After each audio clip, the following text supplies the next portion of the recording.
Hello, magandang araw. This is Neil.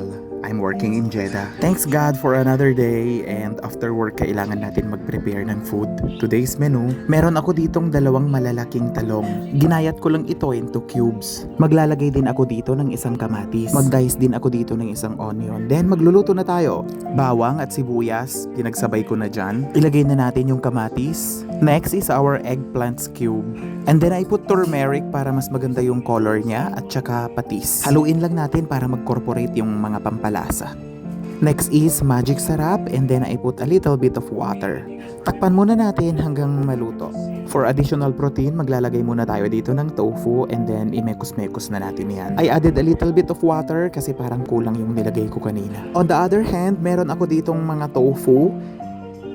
Nilagyan ko lang yan ng mga pampalasa, tapos ilalagay natin ito sa air fryer for another 20 minutes hanggang maging crispy sila.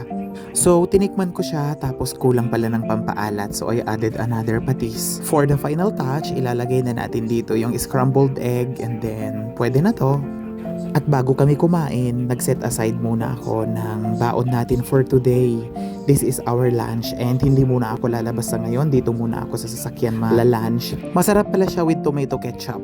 Mabuti na lang may ketchup dito sa loob ng sasakyan. Let's eat!